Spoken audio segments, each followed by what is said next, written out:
stuff around the back over the top of the curbs, in particular where the velocity of the dampers here is more than a metre a second. We're watching Tim Slade, and the reason is he's gone faster in Sector 1 than anybody else. Took a bold move yesterday at the start of the race. One of 3 drivers on the Dunlop Super Soft tyre and sliced through the field to ultimately get the lead. His regular engineer, Mirko de Rosa, is not here this weekend. Brendan Hogan is looking after the car, team manager and a vastly experienced engineer in his own right. Pretty happy with the return to form. They qualified 9th. They ended up coming home 8th. They tried to do something different to everybody else. Ultimately, it didn't quite work, but there was still some gain, and they have made some progress with that car. He's currently sitting in 2nd position at Boundary Street, where they cross over the regular road. It's just a couple of little ripples in the road there, and it happens at just the point where the car's got peak load on it, so the suspension's working hard. The power delivery for the car is pretty extreme at that point. Searching for 4th gear. Again, in the background, if you've got an acute ear for the sound of a supercar, you'll hear the wheel spin. They don't really care too much about wheel spin, but they do care about it in the race. Check this out. He missed it by that much. LeBrock was fast yesterday. Hazelwood was fast yesterday. There's a lot of cars down the road. Pye was in the top 10 yesterday. Will Brown's nowhere near his teammate yet.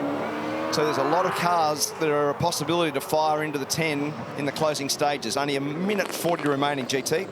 Shane Van Gisbergen currently 6th, and they don't feel like they're safe there at all. They came in, grabbed 2 rear new tyres and made what looked like a rear ride height change to that car. So the man that dominated yesterday, pole position in the race win, they don't feel like they're safe for the top 10 right now. Inside 90 seconds now for this qualifying session. Jack LeBrock's actually the fastest on a 1 minute 13.4. The truck assistant, Matt Stone Racing. Matt, his partner, have had another baby. He's not here this weekend. Congratulations. But the team firing along nicely. Cam Waters, though, also on a very quick lap out there at the moment. And he might be able to go to the top. This is his teammate, Thomas Randall, in the Castrol entry. This is a good lap. Good lap. Mid-sector for him. Brilliant. And he's up into 4th position. Tim Slade, does he do enough to be able to get in? He's currently in 16th. Moves it up into 9th critically. And David Reynolds to 10th. Checkered flag closing. Includes forward Van Gisbergen and Courtney.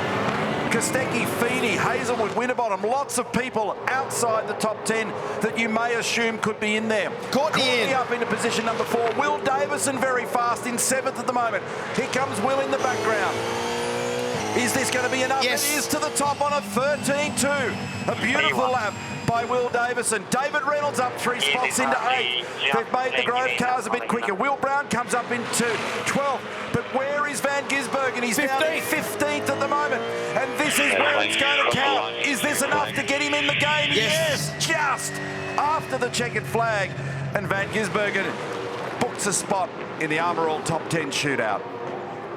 Heimgartner has missed out, so he wasn't able to do a last-minute lap there. So Andre's now 12th, and I think everybody's pretty much used those up. So Brock Feeney misses out. He's outside in 11th. Dave Reynolds just stayed in. Scott Pye was able to do a lap. Thomas Randall, who looked like he was going to be in the top 10 yesterday, has done a superb job. He's in 8th. So the Tickford drivers, Waters, Courtney and Randall, have done a nice job to all be in. Will Davison with another superb qualifying performance. Dick Johnson and Jill Johnson, his wife, just watching in the Shell V-Power Racing Garage. Rob Herod in the background takes care of business when it comes to making the thunder for those cars in the engine department. So Will Davison, 13.2. and a margin of 0.17 of a second. So Shell V-Power Racing very strong in that session. This is a strong indication of their potential form for today. Can they bounce back in the 250 clicks this afternoon? In between now and then, we've got an Armour All Top 10 shootout. Man of the match performance in that quali though, Jack LeBrock, position number 3 so far, Mark. So he'll be the 3rd last runner in the shootout.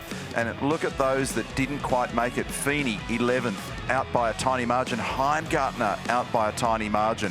And looking further down the order here, Nick Percat nearly 1 second away in 25th position. It's been a grueling season for him so far, and his return to Walkinshaw Andretti United.